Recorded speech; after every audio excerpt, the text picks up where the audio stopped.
Je suis Clara Grisot et Prison Insider m'a confié la 3e saison de son podcast. Nous vous avions laissé, après les premiers pas en prison, des saisons 1 et 2. Plusieurs personnes racontaient, au micro de Prison Insider, leur premier contact avec la prison. Cette saison, je vous propose de faire quelques pas en arrière et de regarder, de se poser des questions. Moi, ce que j'aimerais un petit peu savoir, c'est que du coup j'ai commencé... Moi, par exemple, je me demande souvent l'origine de certaines règles. Pourquoi on peut conduire en France à 18 ans, mais déjà à 16 aux États-Unis ? En plus, je me dis qu'il suffit d'interdire pour donner l'envie de transgresser, ou du moins créer le désir. Or, en prison, nombreux sont les interdits. Il y a des règles à respecter, une discipline à suivre. De quoi nourrir les frustrations et des envies d'autre chose. J'ai donc décidé de partir sur la trace de ces interdits, de comprendre ce qui se joue, d'ouvrir des portes, en refermer d'autres, poser des questions, allumer des mèches. Qu'est-ce que, à partir de ces points-là, on peut interroger du système... Comprendre que ce qui peut sembler évident aujourd'hui est impensable ailleurs, sera inconcevable demain ou était inimaginable 30 ans en arrière. On criminalise quelque chose, on le décriminalise par la suite, tout ce qui est avortement, tout ce qui est concubinage, tout ce qui a été criminalisé à une certaine époque, ça a été décriminalisé, on n'a pas tous décriminalisé au même moment. Il y a des choses qui coulent de source dehors, mais qui sont interdites dedans. Exemple, les femmes et les hommes cohabitent librement dans la société, la mixité est omniprésente dans la vie quotidienne. Pas en prison. Dehors, la consommation d'alcool est encadrée, mais relativement libre.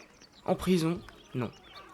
Alors, plutôt que de me dire « c'est comme ça » ou « c'est bien normal », j'ai voulu creuser ces questions, comprendre pourquoi ces règles sonnent comme des évidences, me demander si ces interdits ont toujours existé. Pensons à l'arrivée de la radio, de la télévision en prison. Aujourd'hui, cela n'émeut plus personne. Mais en France, dans les années 70, l'idée faisait du bruit.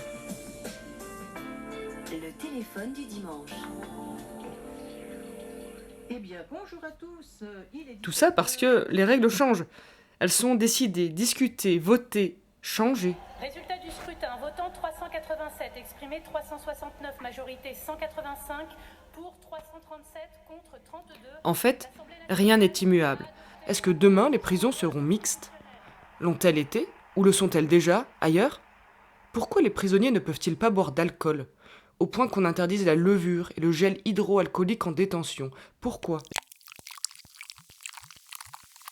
Dans le cadre des établissements pénitentiaires, on peut se poser la question de savoir est-ce qu'il ne vaudrait pas mieux autoriser un peu d'alcool légal, si vous voulez, produit de manière correcte ou de manière ordinaire. Pourquoi ? Il doit y avoir de bonnes raisons, et donc moi, je veux savoir. Pourquoi on réprime aussi fortement l'évasion ? Ça, c'est franco-français.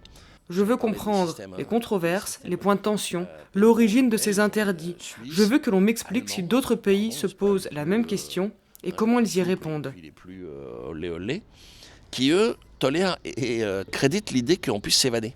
Et donc, quand tu dis que dans le code pénal suisse, tu as le droit de t'évader, le droit, c'est reconnu comme un droit. Je vous propose de poursuivre le chemin et de me suivre dans mes recherches. Oui, bonjour, je viens rencontrer Maître Nasser-Zadeh. Entendre ce qui préoccupe les détenus et l'administration pénitentiaire, et puis comprendre pourquoi.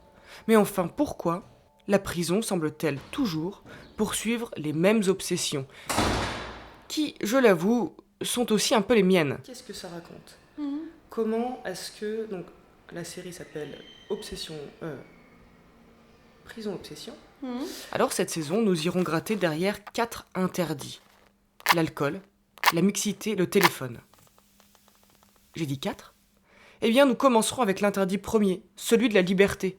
L'épisode 1 sera donc consacré à l'obsession première, l'évasion. En bref, bienvenue dans la saison 3, Prison Obsession, à suivre dans les prochains mois. Je deviens fou, moi, pour moi, la prison, c'est l'enfer.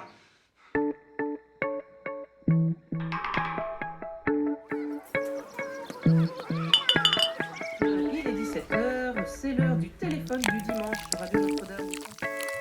Je vais vous rappeler simplement que le taux d'évasion sous l'ancien quinquennat